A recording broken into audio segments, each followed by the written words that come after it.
Del orgullo a la humildad.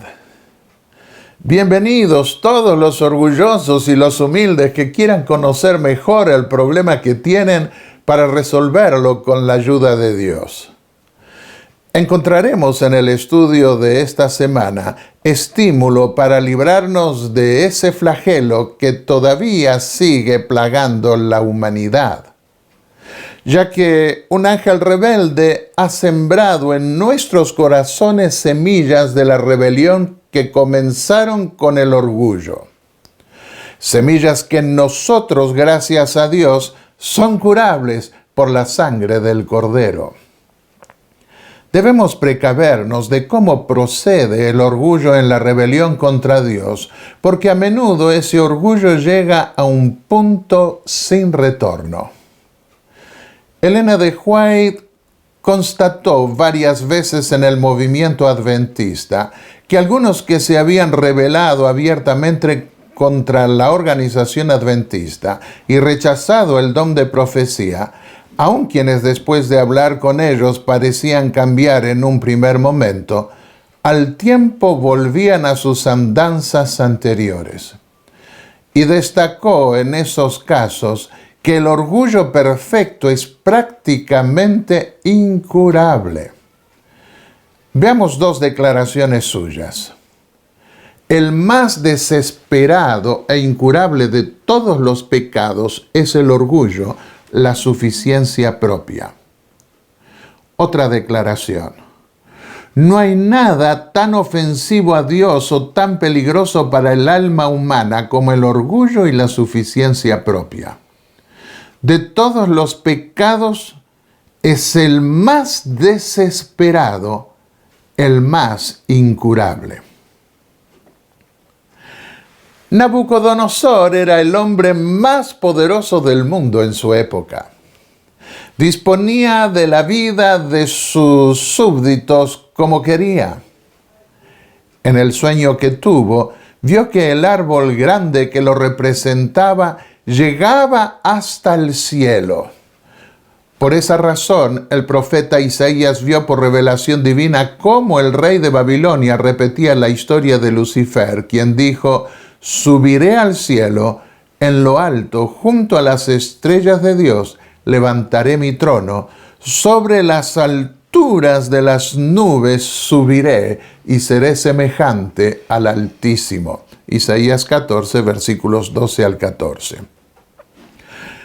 Y como cayó Lucifer del cielo, cayó también Nabucodonosor de lo alto de su autoexaltación. A pesar de comprender el significado del sueño, al cabo de 12 meses pareció olvidarlo. Al descansar su vista sobre la soberbia ciudad de Babilonia que él había construido, su corazón se llenó de orgullo por la obra que había hecho y dijo: ¿no es esta la gran Babilonia que yo edifiqué con mi fuerza de mi poder para gloria de mi grandeza? Daniel 4, versículo 30. El diablo intentó hacer caer a Jesús con una tentación semejante.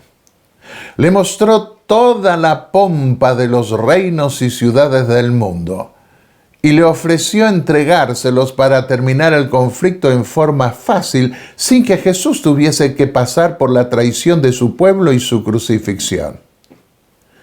Ese orgullo terrenal volvió loco a Nabucodonosor. Pero su rechazo por parte del Hijo de Dios lo volvió digno de toda sabiduría, gloria y poder, como lo expresa el Apocalipsis en el capítulo 5. Hoy los hombres construyen edificios impresionantes que enorgullecen a sus constructores y a las naciones que los poseen. Pero todo eso será abatido. Dios lo anunció a través del profeta Isaías. La altivez de los ojos del hombre será abatida, la soberbia de los hombres será humillada, y solo el Eterno será exaltado en aquel día. porque el día del Eterno Todopoderoso vendrá sobre todo soberbio y altivo, y sobre todo ensalzado, y serán abatidos. La arrogancia de la gente se ve retratada en los cedros del Líbano, altos y erguidos, y en todos los altos montes, y en los collados elevados, en toda torre alta y muralla fortificada. La altivez del hombre será abatida y la soberbia de los hombres será humillada. Solo el Eterno será exaltado en aquel día, repite Isaías, versículos 13 al 17 del capítulo 2. Y castigaré al mundo por su maldad y a los impíos por su iniquidad. Terminaré con la arrogancia de los soberbios y abatiré la altivez de los fuertes. Isaías 13:11. Dejaos del hombre, cuyo aliento está en su nariz, porque ¿de qué vale realmente? Isaías 2:22.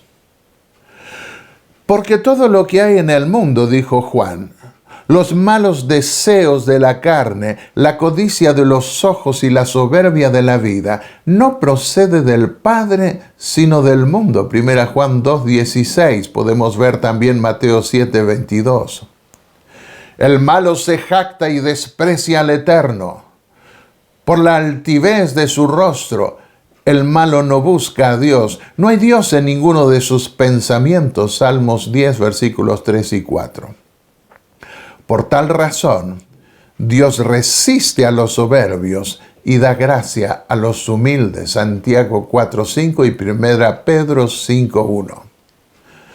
Podrán muchos pretender creer en Dios, pero se mofan de Él por su comportamiento.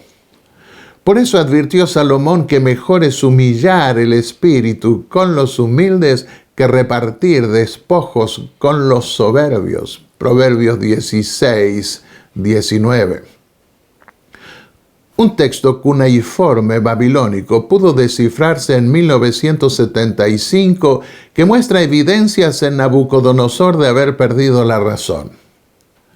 Lamentablemente, solo una pequeña fracción de la tableta bastante dañada es traducible. Se alcanza a percibir consejos contradictorios que le da a su hijo Evil Merodach y actitudes incomprensibles que no tienen en cuenta lo que dice. Más adelante dice en esa tableta, no mostró amor hacia su hijo o su hija. La familia y el clan no existen. Sus cuidadores no tienden a aumentar la prosperidad de Esagil y Babilonia.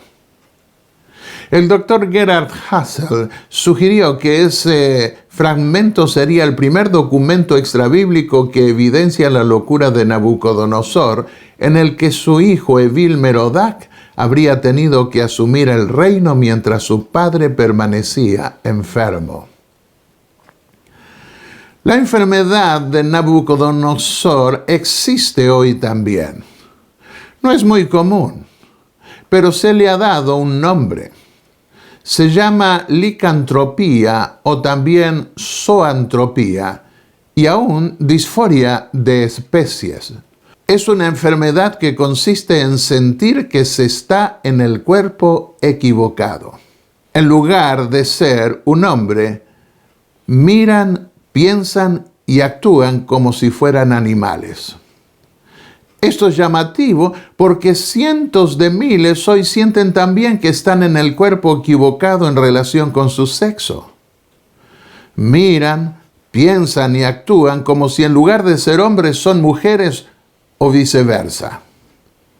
Pero a diferencia de las personas que sufren zoantropía, la sociedad actual no quiere considerar a los transgéneros como enfermos por pretender tener una identidad sexual diferente a la que Dios les dio. ¿Será que el hecho de que son aceptados hoy por la sociedad moderna los hace normales? ¿O que la sociedad se enfermó? El nombre que hoy se da a las personas que sienten que están en el sexo equivocado es transgénero. La patología evidente, sin embargo, va más allá, porque hay muchos que no sienten que tienen el sexo equivocado, pero que quieren desempeñar un papel que Dios no les asignó en la sociedad. Mujeres que quieren actuar como hombres y hombres que quieren actuar como mujeres. Quieren ser papá y papá, mamá y mamá. Y eso la sociedad de hoy está también queriéndolo aceptar como algo normal. La aceptación de la homosexualidad que se generaliza cada vez más y que afecta el núcleo de la familia, el orden que Dios creó, hasta hoy es considerada por muchos como patológica, a pesar de que haya cada vez más gente que quiera negarlo.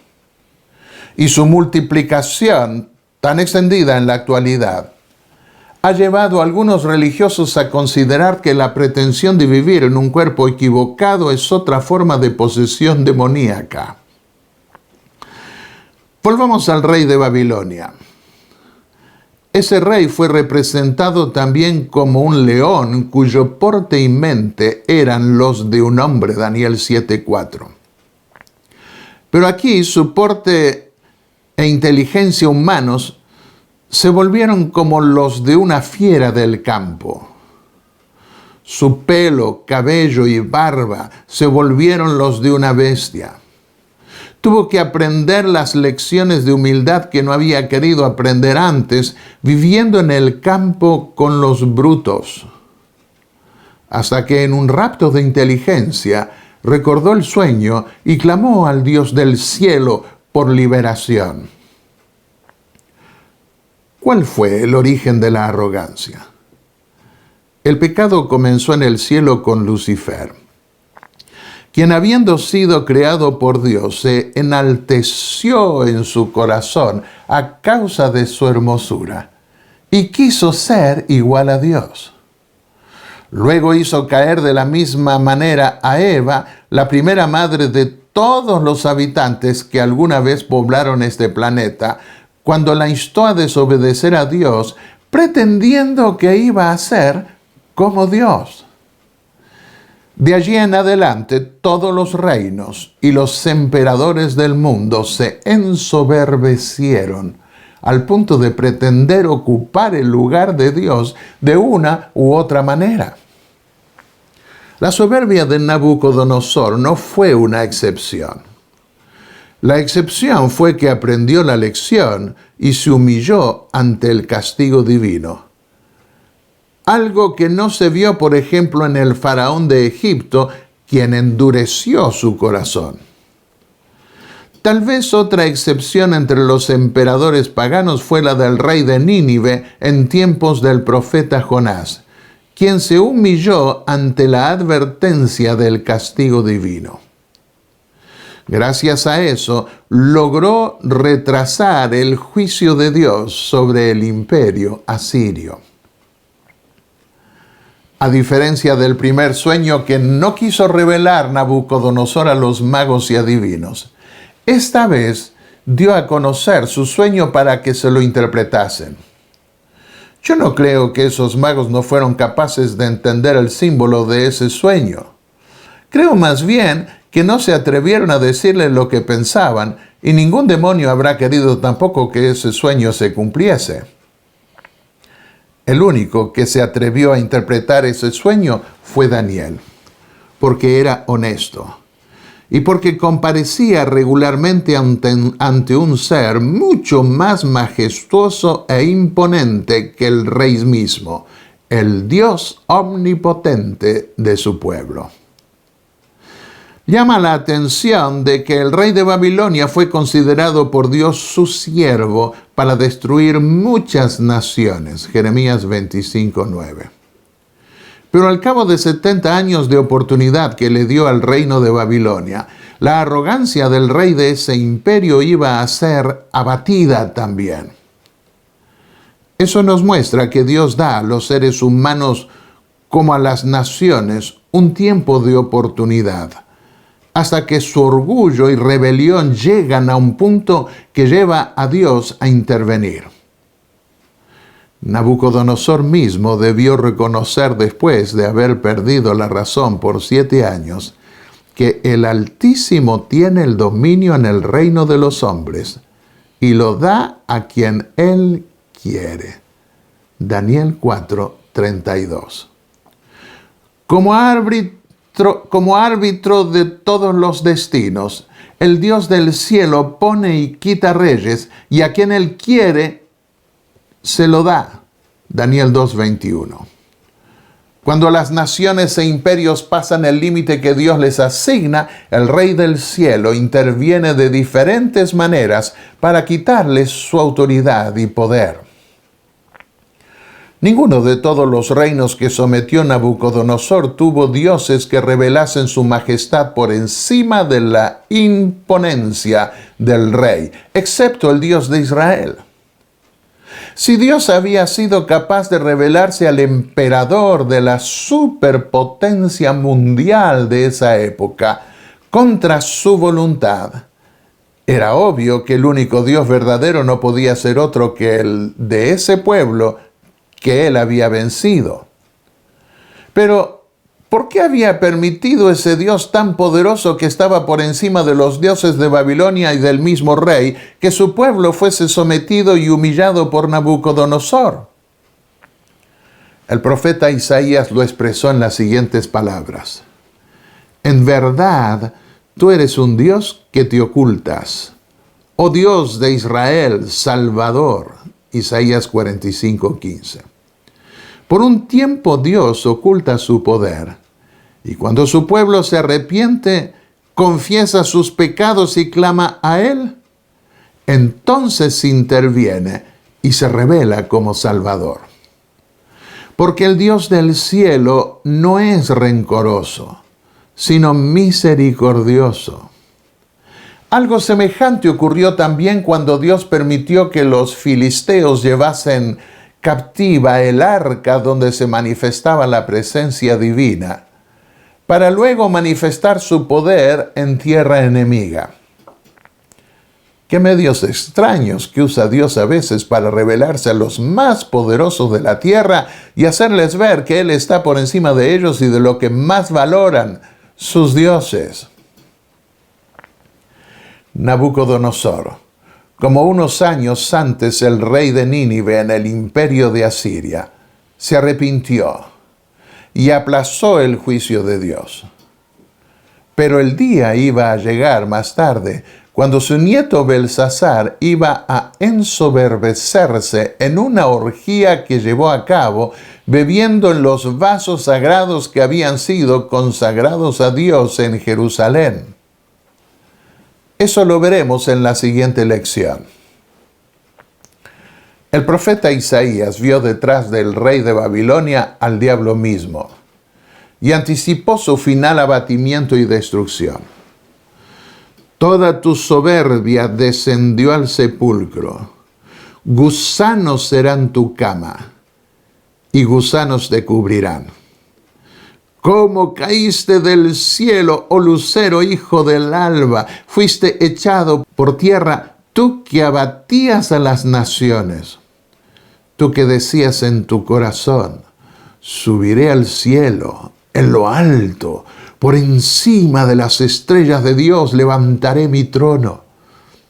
Sobre las altas nubes subiré y seré semejante al Altísimo.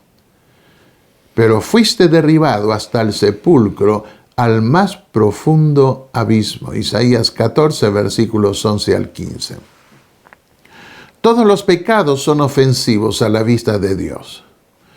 Pero el más odioso e incurable es, como lo expresó el sabio Salomón también, el pecado de la altivez de ojos y orgullo de corazón. Proverbios 21:4. A diferencia de Saúl, quien no tuvo enredos sexuales, David alcanzó perdón porque se humilló delante de Dios, aun siendo rey y poseyendo plenos poderes como los que ostentaban los monarcas en ese entonces. Los publicanos y las rameras van delante de vosotros al reino de los cielos, dijo Jesús en Mateo 21:31. Y se lo dijo a los fariseos orgullosos, no por los pecados que cometían, sino porque no tenían justicia propia esos publicanos y rameras, ni siquiera delante de los hombres, y así estaban más cerca de apreciar y recibir la gracia de Dios. Fue para exponer lo horrendo de ese pecado y desenmascarar lo que vino el Hijo de Dios. Dio su vida revelando la humildad y abnegación divinas. María dijo, anticipando la obra de su Hijo, quitó de los tronos a los poderosos y exaltó a los humildes. A los hambrientos colmó de bienes y a los ricos envió vacíos. Lucas 1:52. El universo pudo ver entonces que mientras Lucifer había abierto la puerta al pecado debido a su sed de honores y supremacía, Cristo, para destruir el pecado, se había humillado y hecho obediente hasta la muerte. Lo escribió Elena de White en el libro El conflicto de los siglos, página 557. ¿Se salvará Nabucodonosor? Aparentemente sí. El espíritu de profecía dice de él que el poderoso monarca había llegado a ser el humilde Hijo de Dios, obediente a su voluntad. El déspota había sido cambiado a un sabio y compasivo gobernante. Pienso que será admirable conversar con Nabucodonosor en el reino de los cielos.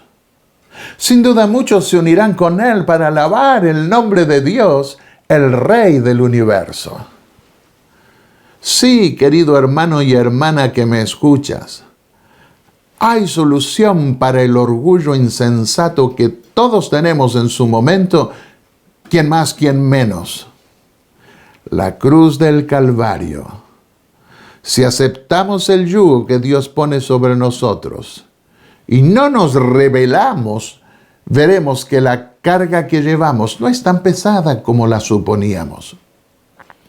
Y estaremos en mejores condiciones de aprender de Jesús, quien fue manso y humilde de corazón. Mateo 11:29.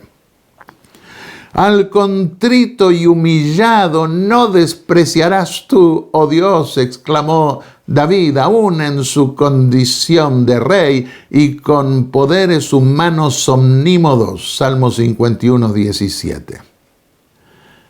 El Eterno está cerca de los quebrantados de corazón y salva a los contritos de espíritu. Salmos 34:18. Porque así dice el alto y sublime: yo habito en la altura y en la santidad, y con el quebrantado y humilde de espíritu, para dar vida al espíritu de los humildes y vivificar el corazón de los quebrantados. Isaías 57:15. El que se enaltece será humillado, y el que se humilla será enaltecido. Lucas 18:14. Haya en vosotros el mismo sentir que hubo en Cristo Jesús, escribió el apóstol Pablo, quien aunque era de condición divina, se despojó de sí mismo, tomó la condición de siervo y se hizo semejante a los hombres. Y al tomar la condición de hombre, se humilló a sí mismo y se hizo obediente hasta la muerte, y muerte de cruz. Por eso Dios también lo exaltó hasta lo sumo y le dio un nombre que es sobre todo nombre, para que en el nombre de Jesús se doble toda rodilla de los que están en el cielo, en la tierra y debajo de la tierra, y toda lengua confiese que Jesucristo es el Señor, para la gloria de Dios el Padre. Filipenses 2, versículos 5 al 11. ¿Con qué me presentaré al Eterno y adoraré al excelso Dios. Oh hombre, el Señor te ha declarado qué es lo bueno y qué pide de ti. Solo actuar con justicia y andar humildemente con tu Dios. Miqueas 6, versículos 6 al 8. Que así sea. Amén.